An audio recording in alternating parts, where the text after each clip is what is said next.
سڵاوتان لە بێم کاتتان باش خۆشەویستان ڕەنگینم خۆشحاڵم لا بەسەرکردنەوەی خانمێکی دیکە هاتمەوە خزمەتتان. ئێستا خۆشبەختانە ناوەندەکانی دەسەڵات و بڕیار ڕووپۆش کراون بە ژنی پڕهێزی جەستەیی و دەرونی. خانمێک تەنها و تەنها سیاسەت ڕاجکەی بووە، بەڵام چۆن ڕێچکەیەک هونەریانە، زانستیانە، ئەخلاقیانە.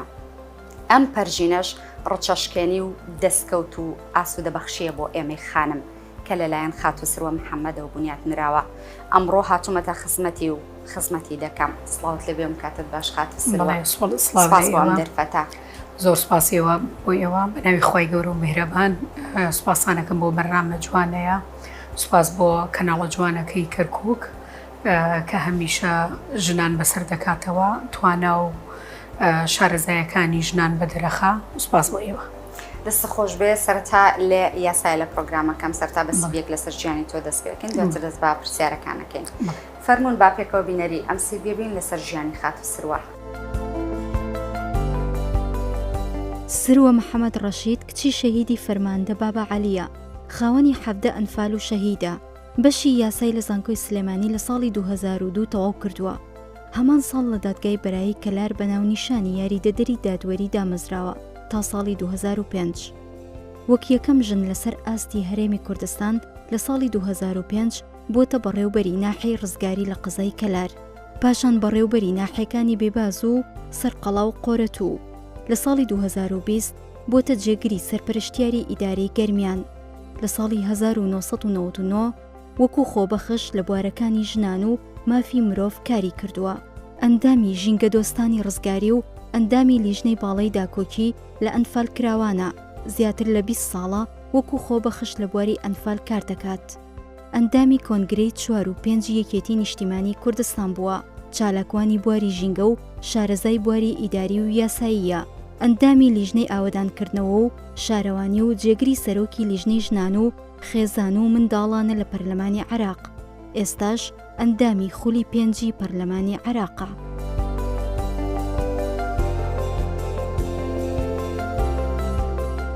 دووبارە سڵاوتان لێ بێ خۆشەویستان. کاتێواتوە کە لەسەر ئەزمون و توانە وزەی ئەم خاتونە بەتوانایە کە خاتو سروە محەممەدە ئەندامی ئەنجومەنی نوێنەرانی عێراق گفتوگوی لەبارەوەکەین سەبارەت بە ئەزمونی ژیانی، سەبارەت بەو هەموو بڕینی قۆناغانەی ژیانی ئەو سەختیانەی کەوا تێیپەڕاند و ئێستا بۆتە خانمێکی پێشڕە و بۆتە خانمێکی سەرکەوتو لە کۆمەلگای و ئێمەش بەسەریەکەینەوە. دووبارە سڵاوت لێ بێ خاتو سروە. خانمێکی پڕچالاکیت، ئەم هەموو وزە و توانایە چی لە پشتەوەیە؟ بەڵێ زۆر سوپاس. دیارە ئێمە لە کۆمەڵگەی کوردیە هەمیشە ئافرەتان کە کارەکەن پێویستیان بە پشتیوانی هەیە. ئەو پشتیوانیش یا لە کۆمەلگا وەرێگرن، یا لە خێزانەکانەوە وەرێگرن، یا لەو ناوەندەی یاخود ئەو حزبی کەوە کاری تیا دەکەن وەری دەگرن، یا لە ڕووی یاسایەوە دەرێگرن. سوپاس بۆ خۆی گەورە. دیارە من ئەو زەوتوانە و ئەو بەهرەیە کە هەیما گەشتومەتە ماستێکەوە ئێستا کە باسی تیاکەین، من لە زۆر ڕووە هاوکار و پشتیوان بوو. یەکێک لەوانە لە ڕووی خێزانەکەمەوە بەڕاستی هاوکار و پشتیوان بوو. لە ڕووی حزبە کەشمەوە کە یەکێتی نیشتیمانی کوردستانە کە حزبی بەڕێزمام جەلالە، ئەو زاتە گەورەی کەوا هەمیشە لە سەرەتای ژیانی و لە سەرەتای دروستکردنی یەکێتی نیشتیمانی کوردستانەوە تاوەکو ئێستاکە بە هەموو هێز و توانای پشتگیر و پشتیوانی خانمان بووە، پشتگیر و پشتیوانی ژنان بووە. هەمیشە لە وتە جوانەکانیە، هەمیشە لە کۆڕ و کۆبوونەوەکانیە ژنی بە نمونە هێناوەتەوە، ژنی لە پێشەوە داناوە. بۆیە ئەمە یەکێکە لەو لایەنانەی و ئەتوانم بڵێم یەکێک لەو هێز و توانانیشێکەوە من ئەتوانم بڵێم وەری ئەگرم ئەو لایەنە جوانەیە کەوا خاتو هێروەخان لە ناو یەکێتی نیشتیمانی کوردستانە مێژوویەکی پرشکۆ و مێژوویەکی پرشنگداری بۆ ژنانی هەرێمی کوردستان لە ڕێگەی حزبەکەیەوە، لە ڕێگەی یەکێتی نیشتیمانی کوردستانەوە تۆمار کرد بۆ ژنانی کوردستان. جگە لەوەش ئێمە هێز و توانامان لە یاساوە وەرەگرین. ئەو یاسایی کەوا لە هەرێمی کوردستانە ئێستاکە بەرجەسە ئەکرێت بە هەمان شێوە ئەمانەوەی ئەو یاسایانە ڕنگدانەوەی هەبێ بتوانانی تەشریعی بکەی لە عێراقیشا. بەڕاستی من ئەگەڕێمەوە بۆ ساڵی 2000 کە ئەو کاتە خوێندکاری کۆلێژی یاسا بووم لە زانکۆی سلێمانی، دوو بڕیاری زۆر مهم کە مام جەلال دەری کرد کە بڕیاری 69 لەگەڵ بڕیارێکی ترە ئەم دوو بڕیارە پێک هاتبوو لە بۆ کوشتنی ژنان بە بیانووی شەرەفەوە گەورە بە بچووکی واتە بە زۆر بەشودانی کچانی ساوا کچانی سەر بێشکە نابۆ گەورە بە بچووکی بۆ بەشودانی کچان ئەمە دوو بڕیاری زۆر مهم بوو کە ئەتوانی بڵێ سەرەتاکەی ئەگەڕێتەوە بۆی کە مام جەلال کاری کرد لەسەر ئەو ئەتوانێت بڵێم لەسەر ئەو دوو عرفە یاخود ئەو دابوونەری تێکەوە لە هەرێمی کوردستانە بوو خۆشبەختانەوەی مەزانی زیاد لە 30 ساڵ بۆ 25 ساڵە ڕوا تێپەڕێەوە بەسەر ئەو بڕیارە گرنگە کە بووە دەستکەوتێک یاخود ئەتوانین بڵێن بنچینەیەک بۆ ئەوەی یاساکانی هەرێمی کوردستانی لە پەرلەمان لەسەر دەرکرا بۆ بنچینەیەک بۆ ئەوەی کەوا یاسای تونند و تیژی خێزانی لە پەرلەمانی کوردستانە دەربکرێت بەڕاستی ئەوەش ئەتوانین بڵێ پاڵپشتیەکە بۆ ئێمە ژنان کە بتوانین هێز لەو یاسایانەشەوە وەربگرین بۆیە لە ئێستادا ئێمە کار ئەەکەین لەسەر ئەوەی کەوا ئەو یاسانی کەوا لە هەرێمی کوردستانەوە بۆ بەرژەوەندی ژنانە بۆ بەرژەوەندی خێزانە بۆ بەرژەوەندی پیاوانە بتوانین بیبینە عێراقیش و لە ڕێگەی عێراقیشەوە کاری لەسەر بکەین. ئەسر باشە هەمیشە سەرکەوتوبی خات و سروە بەردەوام ئەبینین لە نێو سیاسەتە تەنها لە نێو سیاست بۆ بەڵێ دیارە من سەرەتای ژیانم لە ڕێگەی ڕێکخراوەکانەوە دەست پێ کرد پاشی ڕێکخراوەکان لە بواری یاسایی کارم کرد دیارە من چەند ساڵێک لە دادگای بەرای کەلار وەکو یاریدەدەری دادوەری کارم کردووە پاشان لە ساڵی 2005ەوە چوومەتە بواری ئیدارەوە کە توانم بڵێم یەکەم ژن بوومە لەسەر ئاستی هەموو عێراق کە بەڕێوەبەری ناحێ بوومە دووەم ژن بوومە کە جێگیری پارێزگار بوومە لەسەر ئاستی عێراق و توانم بڵێم لەسەر ئاستی هەرێمی کوردستانیش و جگەلەوە جێگیری سەرپەرشتیاری ئیداری گەرمیان بوومە ئەتوانم بڵێم زیاد لە 90 بۆ 20 ساڵ من خزمەتی ئیداری و خزمەتی یاساییم هەیە پاشان من لە ساڵی 2021 وەکو ئەندامی وەکو ئەنجومەنی نوێنەرانی عێراق دەست بەکار بوومە هەم لە بواری یاسایی و هەم بواری سیاسی کارمان کردووە کاری ڕێکخراوەی و کاری بڵێن یاساییت کردووە کاری ئیداریت کردووە پاشان چوویتە نێو سیاست دیارە ئێمە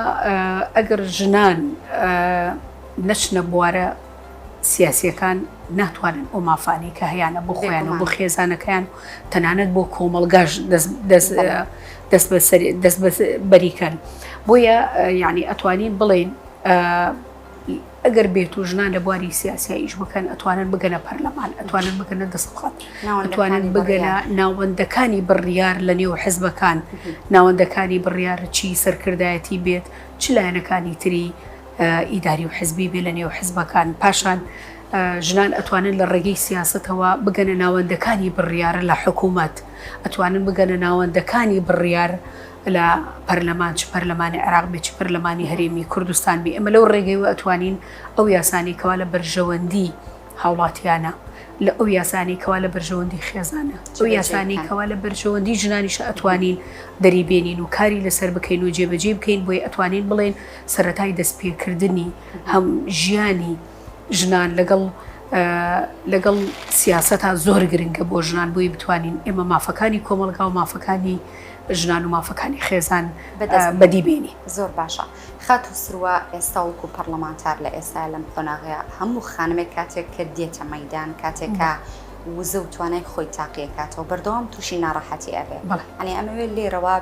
بەگشتی بینەران وە خانمان و ژنان بە تایبەتی کاتێکە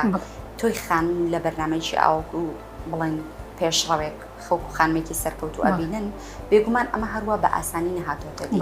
کۆمەڵی قۆناغی سەختت بڕیوە لە ئێستا وەکو پەرلەمانتار ئەو قۆناغە سەختانە چین کە دێنە ڕێتان بڵێ دیارە ژن کە ئەڕواتە هەر کایەکەوە لە کۆمەڵگای ئیشەکات چی سیاسی بێت چی ئیداری بێت چی یاسایی بێت چی بواری پەرلەمانی بێت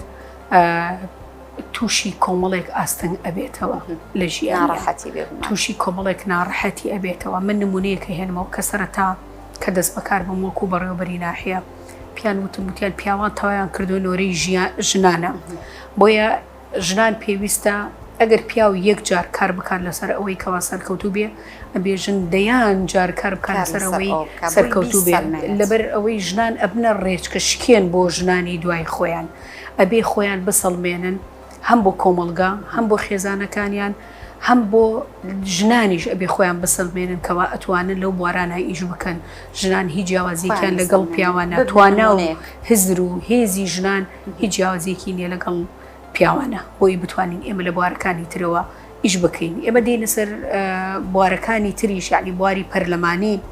بەڕاستی کاری پەرلەمانی ئەتوانین بڵێن کارێکی پیرۆزە لەبەر ئەوەی ڕێخستنەوەی کۆمەڵگا و ڕێخستنی ژیانی هەموو تاکێکی خێزان و هەموو تاکێکی کۆمەڵگا و پاراستنی ماف و پێدانی واجب بە هاوڵاتیان لە ڕێگەی پەرلەمانەوە ڕێکەخرێت بڵێ ئەو نوێنەرایەتیە یعنی ئەتوانین بڵێن ئەرکێکی قورسە لەسەر شانی هەموو پەرلەمانتارێک بۆیە پەرلەمانتار ئەبێ پێش هەموو شتێک وجدانی خۆی ئاسوودە بکات ئەوەش لە ڕێگەی داکۆکیکردن لەسەر جەم ئەو یاسایانی کەوا لە نێو پەرلەماندارەچێ من ئێستاکە نمونەی یاسایەکتان بۆ هێنوە لە بەردەستمانە هەموارکردنەوەی یاسای باری کەسێتی ینی بەڕاستی ئێستاکە ئێمە پستانێکی زۆرمان لەسرە بۆ هەموارکردنەوەی باری کەسێتی بە تایبەتی من خۆم جێگیری لیژنەی خێزان و ژنانم لە نێو پەرلەمانی عێراق ئەو یاسایە بە بەردەوامی زیاد لە 2 مانگە بێ مشتومڕی لەسەر لە نێو پەرلەمان لە بینی لایەنە سونیەکان لایەنە شیعەکان وهروەها لایەنی کوردیش کە ئەبێ ئێمە بەشێک بین لە ئەو هەموارە لەبەرەوەی ئەو هەموارە تەنها عێراق بە شێوەیەکی گشتی ناگرێتەوە ناوچە جێناکۆکەکان یاخود دەتوانین ناوچەکانی مادەی 140 بە کەرکووک و بە دیالە و بە دووس خوڕمات و وەروەها بە نەینەواشەوە ئێمە بشێکی زۆری هاوڵاتیمانەیە لەو شوێنانە ئەگەر داهاتوە ئەو یاسایە دەربچێ دەبێتە هۆگارێک بۆ ژیانی ئەوان بۆیە دەرکردنی یاسا زۆر گرنگە کارکردن لەسەر یاسا زۆر گرنگە هەوڵدان بۆ ئەوەی ئەو یاسایە بە زۆرترین بەرژەوەندی بۆ هاوڵاتی دەرچێت زۆر گرنگە وهروە هاوڵاتی کەمترین زەرمەندی ئەو یاسایە بێ زۆر گرنگە کە لە نێو پەرلەمان دەربچێت ئەگەر بگەڕێنەوە بۆ بوارەکەی ئەوەی جیاوازی نێوان ژنان و پیاوان دیارە ئێمە لە پەرلەمانە یاسایەکی تایبەت دەرچووە سەبارەت بە نوێنەرایەتی ژنان کە 125 کۆتایە لە کە دەرەچی بۆ پەرلەمان وەکو ژنان هاوشێوەی پیاوان ئەم کۆتایە کە دانراوە بۆ پاراستنی ژنانە بەڵام لە ئێستادا ئێمە زیاد لە 69 پەرلەمانتاری ژن هەیە لە نێو پەرلەمانی عێراق ئەتوانین بڵێن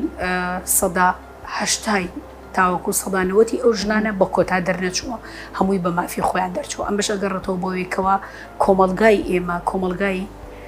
کوردی لەگەڵ کۆمەڵگای تەنانەتوانین بڵێن عێراقیش کۆمەڵگایەکی وشیارە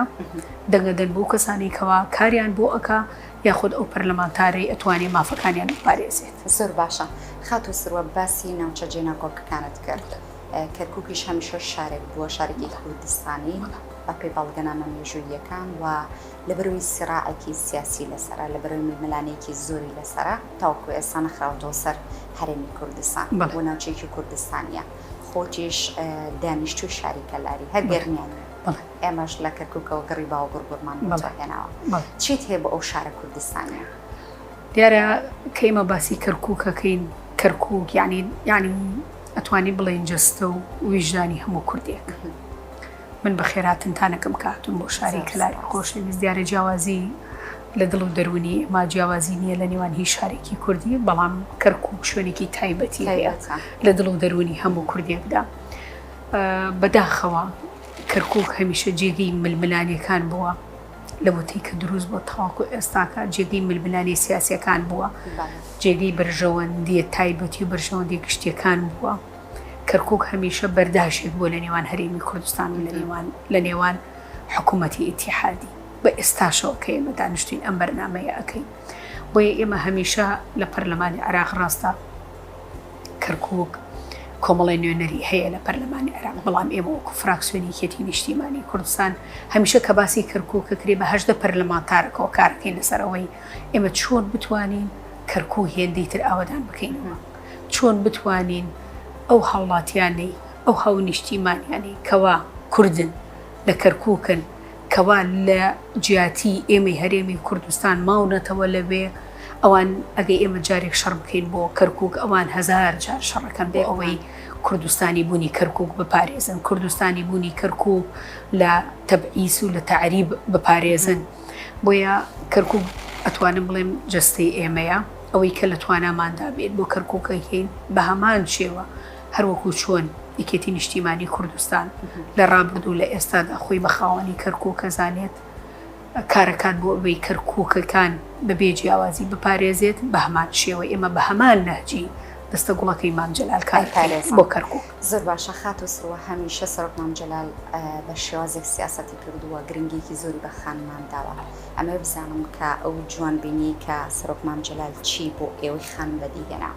بەڵێ من دەڵێم هەمیشە لە دوای پیاوێکی بەهێزەوە ژنێکی بەهێزە هەیە. سەرۆک مام جەلال ئەو هەموو ڕۆیە، ئەو هەموو بیرۆکەیە، ئەو هەموو بیرۆکە، ئەو هەموو یاسایە، ئەو هەموو ڕێنمایانە کە لە مێشک و هزریا هەموو تایبەت بە ژنان یعنی جێگەی ڕێزە ئەتوانین بڵێن لە پشتی مام جەلالیشەوە هێرۆخان بووە. هێرۆخان خۆی بۆ خۆی مەدرسەیەکی تایبەتە بە شۆڕش، بە ژن، بە ژنانی شاخ،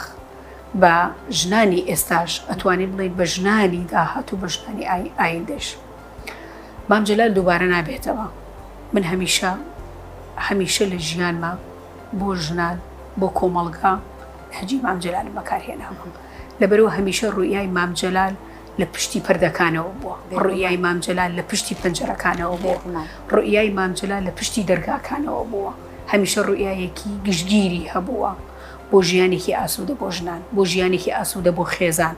کەواتە ئێمە پێویستە مام جەلال وەکو مەدرسەیەک وەرگرین، بیرۆکەکانی مام جەلال وەکو منهەجی مەدرسە بخوێنێ بۆ ئەی لە داهاتووە نەوەکانی داهاتوومان گرنگی و بەرژەوەندی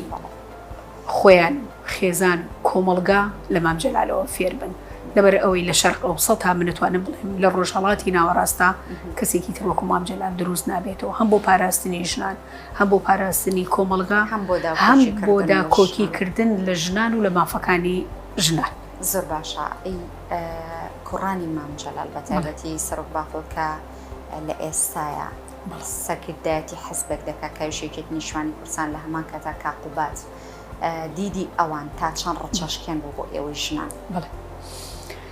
دیارە ئێمە کە باسی کوڕانی خوا لێ خۆش بوو مام جەلالەکەین بەڕاستی ئەتوانین بڵێن ئەوان بە هەمان نەهجی مام جەلال کارەکەن، لەبەرەوەی ئەو مەدرسەی کە مام جەلال بەجێ هێڵاوە لە دوای خۆی مەدرسەیەکی زۆر گرنگە، بەرنامە و پێڕەوێکی ناوخۆی بە شێوەیەک داناوە. هیچ کەسێک لە نێوەیەکێتی نیشتیمانی کوردستان ناتوانێت پێچەوانەکەی ئیش بکات، لەبەر ئەوەی لە دڵ و جەستە و لە پەروەردەکردنی کادرانی یەکێتی ئەو مەدرسەی کەوا بەڕێز کاک پاڤڵ سەرۆکی یەکێتی نیشتیمانی کوردستان بەڕێز کاک قوبات ئەو مەدرسەی کەوان لێوە فێر بوون، لێوە گەورە بوون، پەروەردە بوون، مەدرسەکەی مام جەلالە. بۆیە ئەو مەدرسەیە پێچەوانی نە لە ئێستا منە لە داهاتووە کاک پاڤڵ کار ناکات، لە ئێستاشدا پشتیوان و پشتگیریەکی باشی ژنانە لە نێویکێتی و تەنانەت پشتگیری و پشتیوانێکی زۆر باشی ئێمەشە لە پەرلەمانی عێراق بۆی ئێمە بتوانین لە ڕێگەی جەنابیانەوە کار بکەین. هەمیشە لە کۆبوونەوەکانە پێویستین ئێوەی ژنان مافی خۆتان بپارێزن، ئێمەش مافی ئێوە ئەپارێزین. کەواتە ئێمە ئەگەر جارێک مافی خۆمان بپارێزین بەڕێز کاک پاڤڵ جارێکی تر مافەکانی ئێمە ئەپارێزێت. بۆیە ئێمە هەمیشە کە لە نێو پەرلەمانی عێراق کە باسی یاسایەکە کرێت تایبەتە بە ژنان ناگەڕێنەوە بۆ حزب، لەبەرەوەی ئەزانین پێشتر بەرنامەی ئێمە چۆن بووە، لەبەرەوە زانی ڕوئیای سەرۆکی حزبەکەی ئێمە لەسەر ژنان چۆنە، پێچەوانی بەشێکی زۆری لەو حزبانی کە ئەگەڕێنەوە بۆ حزبەکانیان بڵێن ئێمە لەسەر ئەم یاسایەکی بڵێ. زۆر باشە. خات و سروە هەوڵت داوەکەوە یا دەورەکانی ژیانت بنووسیتەوە؟ بڵێ دیارە تاوەکو ئێستا بەهۆی چەنجاڵی ژیان و بەهۆی چەنجاڵی دەوامەوە یادەوەرەکانم نەنووسێتەوە، بەڵام لە بەرنامەما هەیە ئیشەڵا لە داهاتووە ئەگەر تەمەن باقی بێت لە داهاتووە پێت خۆشە بە چ شێوازێت بێت؟ ئەمە وەکو چیرۆکێ و ڕۆمانیش هەیە. بڵێ ینی ئەوەندە سەختیەکان گەیشتونەتە ئەو ڕادەی کە بیرۆکێتەوە و ڕۆمانێک من ئەگەر باسی ژیانی خۆم بکەم ینی دیارە خەڵک بە شێوەیەکی گشتی ژیانی منە ناسێت،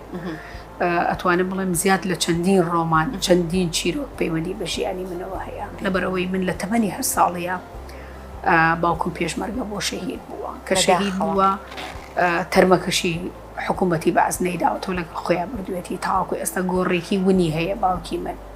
جگە لەوەش لە پشتی منیشەوە دایکێکەیە ئەو دایکە ئەتوانم بڵێم سەربازی وەنە لە ژیانی منە لە ژیانی خێزانەکەشمە ئەو دایکێکەوە توانیوێتی پێش 5 منداڵی بێباو گەورە بکات لە شاخ کە لە ساڵی 84 کە باوکم شەهید بووە تەرمەکەشی نەدراوەتەوە تاوەکو 87 ئێمە لە شاخ ژیاوین تقریبا لە 88 ئێمە کە هاتوونەتە شاری کەلارۆ ئێمە بە مەخفی ژیاوین تاوەکو ڕاپەڕینی ساڵی 91 بەداخەوە یعنی بەڕاستی ژیانی ئێمە ئەتوانم بڵێم هەزاران چیرۆکی تایە ئەوەی کە دایکم ئەیگەڕێنێتەوە ئێمە زیاد لە دەماڵمان سوتاوە یعنی بەنمونە ئەهێنمەوە ئەو 5 منداڵە ئێمە هەریەکە و لە شوێنێک لە دایک بووی بۆ نمونە من لە قەزای کفری لە دایک خوشکە ناوەنجیەکەم لە بەغداد لە دایک بووە کە باوکم تەنزیمی پێشمەرگە بوو لەبێ بۆ لە ناو شار بووە خوشکێکی ترم لە ئاوەسپی لە دایک بووە ئەوەکەی ترمان لەسەر قەڵا لە سێجژنی لە دایک بووە توانیشمان مردووەیەکێکیشمان لە شارە زۆر لە دایک بووە یعنی بەڕاستی ئێمە ئەتوانین بڵێم ژیانی ئێمە نەهامەتێکی زۆر بووە نەهامەتێکیش هەمووی بۆ کوردبوون بووە جێگەی شەرەفە ینی ئێمە شەهیدمان داوە لەبەرەوەی شەهید ژیانی خۆی بەختەکە بە ئارەزووی خۆی خەباتەکە لە پێناو ملەتەکەیە بۆیە ژیانی من ئەتوانم بڵێم ژیانێکی زۆر ناخۆش بووە بە تایبەتی بە منداڵی ناخۆشترین قۆناغەکانی ژیان من ژیانی منداڵی بووە ئەو سواز بۆ خوش ئەو بێهێزیەی دایکم ئەو توانای دایکمە ئەو سەربازەوەی کە لە پشتی منەوە بووە بۆتە هۆکارێک بۆی من هێندەی تر بەهێز بێگومان باشە خاتی سرویجان کاتی بەرنامەکە بەرەو کۆتاچی پێم خۆشەوڵامی ئێمانەشم بیتەوە چی شتێک لە ژیان تا زیاد دڵخۆشی کردو بۆ تەمای چێژ بەخشین پێت و چی شتێکیش زۆر زۆر بۆ تا ئازار بۆت بڵێ ئەوەی کە لە ژیانی مندا ئازار بووە یعنی بەڕاستی شەهید بوونی باوکم بوو نەبوونی باوک خۆی بوو خۆی بۆشایەکی زۆر لە ژیانی منداڵا دروستەکات سەرڕای ئەوەی کەوا ئێمە دایکم کاری کردو بووی ژیانمان دابین بکات بەڵام نەبوونی باوک کاریگەری زۆرە بێ لەسەر ژیانی مرۆڤ و لە دوای ئەوەی کە ئێمە کە لە دوای ساڵینەوە یەکیش ئێمە بە پرۆسەی ئەنفالە تێپەڕین بەشێکی زۆری کەس و کارەکەم ئەنفال بوو ئۆتوانی بڵێن ناخۆشترین کاتەکانی ژیانی ئێمەیە بەڵام ئەوەی کە تایبەتە بە ئەو کاتانی کەوا ژیانی من تێدا خۆش بووە ئەو بۆکە و من لە ماوەی ئەو 19 ساڵی کارم کردووە لە بواری ئیداری و لە بواری ئاسایە خزمەتی خەڵکم کردووە خۆبەخشانە کارم کردووە یعنی ئەو بۆتە هۆکارێک بۆ ئەوەی کەوا من بتوانم بە تایبەتی ئەو کارانی کەوا بەشێوەی خۆبەخشی کردومە ئەو خزمەتانی کەوا بە هاوڵاتی کردومە ئەو بۆتە هۆکارێک بۆ ئەوەی بێتە خۆشی بۆی من بتوانم بڵێم ژیانم چێژی زیاتری بینیوە بۆتە هۆکارێک بۆی من بڵێم ژیانم کاملتر بووە بۆی کەوا ئێمە خزمەتی خەڵکمان کردو بۆیە مرۆڤ یەک جارە ژێت ئەو جارەش ئەژێت ئەبێ مێژوویەک بۆ خۆی دروستکات ئەبێ خزمەتێکی هاوڵاتی بکات ئەبێ گۆڕانکاریەک لەو ژیانە بکات لەو شوێنە بکە کە تیانیشتەجێ بووە ئەو خۆشترین شتی ژیانی من ئەوەیە کەوا من هەمیشە لە هەر جێگایك بوومە لە بواری ژینگە کارم کردووە لە بواری ناشتنی دار و زیاتر سەوزکردنی ئەو ناوچانێکەوە من لێ نیشتەجێ بوومە یەکێک لەو هۆکارانشی کەوا ژیانی منی خۆشتر کردووە ئەوەیە کەوا من زیاد لە 8 ساڵ خزمەتی کەسوکاری شەهیدان و بە تایبەتی ئەنفال کراوانم کردو لەو ناحیانی کە لێ بوومە سەربەرزیم پێت لە بەرەوەی هەموو خانمێکی سەرکەوتو هەموو کچە شەهیدێکیشتوانێت ئەو هەموو خزمەتە بکەیت خات و سرۆجان چۆن توانیوتەکەوە ئەرکی ماڵەوە ئەرکی بەرپرسیارەتی ماڵەوە لە هەمان کاتە ئەرکی بەڕێوەبردن یاخۆت سیاست هەردووکی هەڵسەنگی لە بینی هەردووکی ڕاگری بەڕاستی ئەوە کێشێکی زۆر گەورەیە لە ژیانی هەموو ژنێکە کە لە بواری سیاست و لە بواری کاری ئیشەکات بەڵام هەموو ژنێک پێویستە هاوسەنگی لە نێوانی خێزانەکەی و لە نێوانی کارەکەدا بدە لەبەر ئەوە خێزان ئەتوانی بڵێن بنچینەی ژیانی مرۆڤە بۆیە ئەو هاوسەنگیە ئەبێ بکات ئەو هاوسەنگیش یعنی پێویستی بە جهدی زیاتری ئینسان هەیە مرۆڤەکان بە تایبەتی ژنان لەبەرەوەی جهدێکی زۆری نەفسی جهدێکی زۆری یعنی جستەی ئەکەن هەمیشە هیلاکن هەمیشە پێویستیان بە کاتە بێت ئەو هەمیشە کاتیان نییە بۆ خۆیان بۆ ژیانی خۆیان جێبەجێ بکەن بۆی هەمیشە کاتەکانیان بۆ خێزانە و سوپاس بۆ خۆی گەورە من مێردەکەم منداڵەکانم زۆر هاوکار و پشتیوانم ئەگەر مێردەکەم منداڵەکەم دایکم خێزانەکەم نەبووە من نەمەتوانی ئەم ژیانی کە ئێستا هەم بم زۆر سوپاس بۆ ئێوە لەگەڵ ئێوەشە بەڵێ سێ منداڵم هەیە تەمەند درێژ بن قوربانی. کوڕیان بەس وەڵای هەرسێکیان کوڕە کوڕن پێت قوربانی. خۆشە هەمان ڕێچکێت تۆ بگرن بێگومان من لە نێو خێزانەکەی خۆما بەو شێوەیە کە خۆم پەروەردە بووم بۆ شێوەیە مناڵەکانم پەروەردە کردووە کە ڕێز لە مافی مرۆڤەکان بگرن کە ڕێز لە شنان بگرن تەنانەت ڕێز لە گیانەوەر و باڵندەکانیش بگرن لەبەرەوەی ئێمە ینی ژیان بە شێوەیەک دروست بووە کە هەم ئێمە و هەم ئاژەڵەکان و هەم ژینگە و هەم مرۆڤ ئێمە تاواوکەری یەکترین بۆیە هەمیشە بەو شێوەیە دروستیانم کردووە کەوا ڕێز لە هەموو بوونەوەرەکان بگرن چ مرۆڤ بێ چێژن بێچی ئاژەڵ بێ تەنانەت ژینگەش کارم لەسەریان کردووە ساڵانە وادانم ناوەکەوە پێکەوە ئەڕۆی چەند نەمامێکیش ئەلێژین بۆی لەسەر ئەساسی ژینگەیش پەروەردەیان کەم ڕوحێکی جوانەهی خزمەتکردن دەستت خۆش بێ لێرە و چیان پێ ئەڵێ لێرەوە ئەڵێم ئەوەی کە من هەمە هین ئێوەیە ئەوەی ئەو توانە و ئەو کاتێکەوە نەمتوانیوە لەبەر کارەکەم بە ئێوە ببەخشم داوای لێبوردنتان لێ ئەەکەم و سوپاسی مێردەکەش مەکەم کە زۆر هاوکار و پشتیوانمە بەڕاستی سوپاسی ئێشەکەم لە کۆتای پیانەڵێم هەمویانم خۆشەوێت خۆی گەورە منداڵەکان و مێرد و دایکم و کەس و کارم بۆ میهێڵێت لەگەڵ هەموو دایک و کەس و کارێکی گشتی هەمیشە تەمەند درێژ بن بۆت بمێنن و بەختەوەر بن پێکەوە ئینشەڵڵا هەمیشە ئاوا بە خۆشەویستی وتان بینی خات و سرۆجیان لەگەڵ بوارەکانی دیکەی دوور لە سیاست چۆنیت دیارە من دوور لە سیاست لە کۆمەڵی بواری ترائیشەکەم ئێستا من ئەندامی دەستەی بەڵای کۆمەڵی داکۆکی لە پرسی ئەنفالم تا من لە ساڵی 2006 تاوەکو ئێستاکە وەکو چالاکوانێت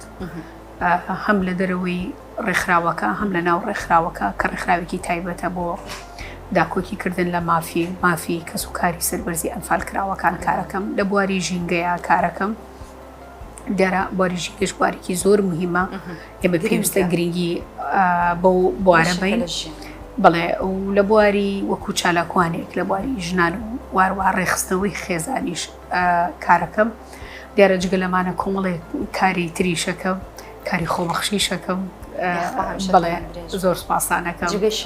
بەڵێ دیارە من کۆمەڵی خۆبەخشی زۆر بەتوانە کە ژیانی خۆیان ناوێ ئەتوانم بڵێ من خۆبەخشەکان ئەڵێم ژیانی خۆیان ناوێ ژیانیان تەرخان کردووە بۆ کۆمەلگا کۆمەڵی خۆبەخشی بەڕاستی ئێمە قەرزاری خۆبەخشەکانی قەزای کەلاری هەمیشە بمێنین بڵێ خات و سرۆجیان گفتگۆکردن لەگەڵ تۆ زۆر زۆر خۆشەوە ناشتوانین ئێمە حەق بە و هەموو ئەزمون و توانای تۆ بدەین لە ماوەی کەمە بەڵام کاتی بەرنامەکە هەر ئەوەنە بوو لە کۆتاییە من بڵین بۆچوونی ئێوە بۆ خانمان و ڕێنمای ئێوە بۆ خانمان بۆ ئاراستەکردنیان بە هەندوەرەگرم بە تایبەتی بۆ خۆم و پاشان بۆ خانمان لێرەوە چی بەو خانمانە ئەڵێی کە ئەیانەوێ هەنگاو بنێن ئامانجێکیان هەیە بە تایبەتی ئەو خێزانانەی کە ڕێگرن لە دەرکەوتنی خانمەکانیان و کچەکانیان چیان پێ ئەڵێ بەگشتی من پیانەڵێم هەنگاونان ئاسان نییە پێویستی بە جوهدی زیاترێ بێت پێویستی بە توانای زیاترە بێت ئێمە لە کۆمەڵگایەکین پێویستە خۆت ئیسپاتکەی لە کۆمەڵگا پێویستە هەمیشە هەوڵ بدەیت ماندوو بیت ئەگەر هەوڵ نەدەیت و ماندوو نەبی ناتوانانی هەنگاو بنیت بێگومان هەموو منداڵێکیش کە لە دایکە بێ یەکەم هەنگاوی گرانە بێت وردە وردە تا ڕادێ لەسەر هەنگاوەکانی بە پێکانی خۆی ڕوات ئێمەی ژنانیش هەنگاوی یەکەمان گرانە پێویستە لە هەنگاوی یەکەمەوە دەست پێ بکەین و کارکردن گران نییە لە دەرەوە پێویستە دەریخەی بۆ خێزانەکان بۆ کۆمەڵگا کەواژن توانای کارکردنی هەیە شان بەشانی پیاوان لە هەموو بوارەکانە ژن نەتوانێت کار بکات بەڵام پێویستی بە جهدی زیاتر هەیە بە ماندووبوونی زیاتر هەیە ئێمە لە پێناو ئەوانەی پێویستە ژنان هەنگاو بنن بۆی ئەو ژنانی کە لە دوای ئەوانەوە هەنگاوانێن هەنگاوەکانی ئەوان ئاسانتر بێ لەو هەنگاوانەی کەوای ئێمە ناومان دەست خۆش بێ زۆر زۆر خۆشحاڵ بووم خاتی سرودیان سپاس بۆ ئەم دەرفەتە سەرباری هەموو سەرقاڵیەک هەموو کارکردنیەکەت کاتی خۆت بۆ ئێمە تەرخان کرد ئەمە دەکەم کەوا خزمەتم کردوێتی لە پای بەشداربوونت لە پرۆگرامەکەم ڕقەڵغانی ڕێزێنان تایبەت بە پرۆگرام پێشەوان بۆ تۆ ئامادە کردو ئومێ دەکەم کەوا بەدڵت بێ فەرموو زۆر سپاس دەستان خۆش بێت بەدڵتە زۆرم بەدڵە بەڕاستی ئەمە شتێکی گەورەیە بۆ من کە لە ڕێگەی بەڕێستانەوە هاتووە ئومێ دەکەم هەموو ژنانی چالاکوان هەموو ژنان لە بواری ئیداریە بەسەر بکەنەوە بۆ توانا و هزر و لێ هاتووەکانی ژنان بخەنە ڕوو بەڕاستی جێگەی شانازین بۆ ئێمە و بە تایبەتی کەناڵی کەرکووکیش شانی زۆر زیاتری. زۆر سپاس. ئێمە بڕگەی کۆتاییمانەیە کە ئەویش تێنووسی پرۆگرامی پێشڕەوانە تاوکو ئێستا خانمی زۆرمان بەسەر کردوێتەوە پێمان خۆش بووە کە دەستنووسی هەموو خانمان بڵین بنووسینەوە گرنگە بۆمان بە تایبەتی بۆ من چکەمە بۆ ئەرشیفی پرۆگرامی پێشڕەوان بۆ من وەکو یادەوەریەک ئەمێنێتەوە ئەتوانی سەبارەت بە بەڕێوەچوونی پرۆگرامەکە بێ سەبارەت بە بەرنامەکە پرسیارەکان بە شێوازی پرسیارەکان یاخود بەو خانمانەی کە تۆ بە پەسەندە لەلات کە لە پرۆگرامەکانی دیکە بەسەریان بکەمەوە توانی بەمە کۆتایی پێێنین دەستنووسی خۆت بنووسی. بەڵێ خۆشەویستانم لێرەدا هاتینە کۆتایی پرۆگرامی ئەم جارە کە بەسەرکردنەوەی خات و سروە محەممەد بوو ئەندامی ئەنجومەنی نوێنەرانی عێراق ئومێد دەکەم کە توانی بێتم لە ماوەی ئەم چەند ساتەیە خزمەتی جەنابیانم کردبێ لە پای ئەو هەموو زەوتوانە و بڕینی ئەو هەموو قۆناغە سەختەی ژیانی تا بەسەرکردنەوەی خانمێکی دیکە لا پرۆگرامێکی دیکە و بوارێکی دیکە بەخوای گەورتانە سپێرم خواتان لەگەڵ.